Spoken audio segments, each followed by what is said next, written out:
We're not in sales to go have nice conversations with people. Our job is to get decisions. Otherwise, you're just having a battle of the egos where you're like, my ego is going to make them say yes. And their ego is like, who the hell is this person? You ever walk out of a sales call and say, hell yeah, I crushed it. I was a rock star in there. They loved me. I mean, you watch their faces and they laugh with you and they were nodding their heads and giving all the buying signals. And at the end, they said, yeah, we'll call you next week. And you're like, yes, this is terrific. But then next week, there's no call back. And then they don't return your call. And all of a sudden you realize you were just fooling yourself. There was no sale there. They didn't buy. They just liked you. You were charming, but had no control at all. And that kind of sucks. You know, you can bring energy to a room, but you're not getting the truth and you're not getting the closings that you want. Here's what I need you to understand. Boldness does not necessarily equal confidence. Confidence is something different. I want to share with you one thing that can change all your polite conversations and turn them into real conversations that end up with sales. First of all, let's establish one thing. We're not in sales to go have nice conversations with people. If that was all it was, anybody could do it. There wouldn't be any money in it. Our job is to get decisions, right? That's your job, to get decisions, yeses and nos. If you've heard me talk before, you realize, right? The person we're supposed to be calling on is a decision maker. So what is their job? Make decisions. So I don't like to surprise anybody.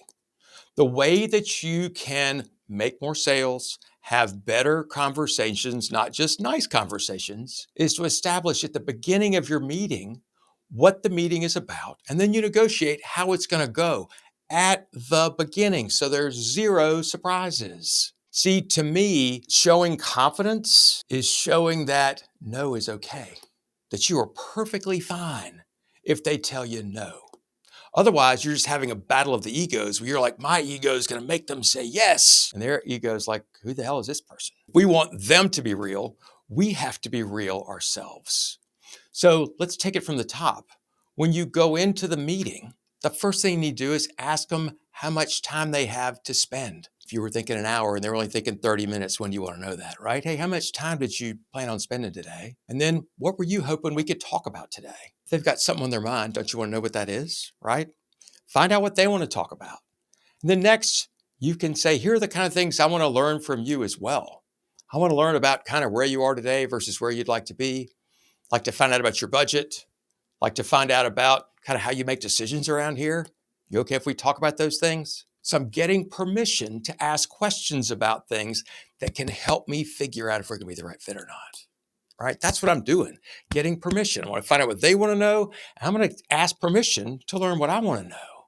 And here's where you can turn it from a polite conversation to a real conversation. You say to them square in the face, hey, look, if I get the feeling anytime during this meeting that we're not going to be the right fit for you, do you mind if I'm just straight with you and tell you so? Are you okay if I'm just straight with you and say that we may not be the right fit? And here's what you'll notice when you do that. It straightens out their backbone a little bit. They're like, and they'll say, yeah, I would really appreciate that.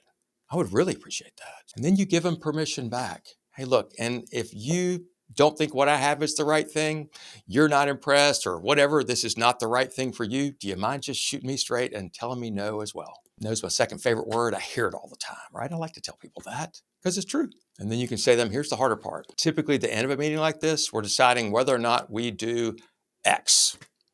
Make a decision about hiring us to do something. What I'm asking for is an ideal next step. For me, what's an ideal next step for me? If somebody trusted me completely, needed what I had, saw a compelling reason to make that decision now, I'm going to ask for that. So let's give some examples. Typically, at the end of a meeting like this, we're deciding whether or not it makes sense for you to sign the paperwork and move your money over to us. Or typically, at the end of a meeting like this, people are deciding whether or not it makes sense to hire us to develop a plan to help them fix that problem. Or typically, at the end of a meeting like this, we're deciding whether or not it makes sense for you to sign a broker of record letter and move your business over here. Let us handle your stuff going forward. Or typically, at the end of a meeting like this, we're deciding whether or not you sign a purchase order and let's get this thing going. That's where I want you to be bold. What's the greatest possible thing that can happen? Ask for that at the beginning of the meeting. No surprises. Now, a couple things can happen. One, they can say, I can't make a decision like that today. Or I'm not willing to say I'm going to sign a broker record letter at the end of this meeting. Okay, good. Well, let's be clear. I'm not asking you to sign at the end of the meeting. I'm asking you to tell me whether or not you want to do that. And you say, well, I can't make that decision. I'm not prepared to do that today. Okay, great.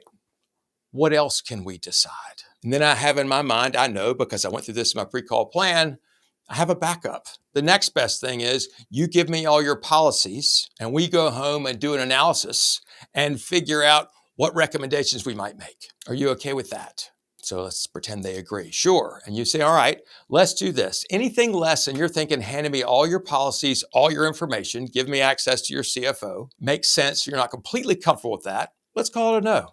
Are you okay with that? That's bold. When you tell people no is okay, when you put no on the table, when you say, if I don't think this is the right thing, I'm going to tell you no. And then you give them explicit permission to tell you no. That's how you go from having a polite conversation to a real conversation. The person across the desk from you understands this is no longer a battle of the egos. This is a real conversation to see if you're going to be the right fit. If you want to go from being Mr. Charming, who's not making the kind of money they wanted to make, to Mr. Salesperson who is trusted and referred and recommended to other people, probably a pretty good place to start.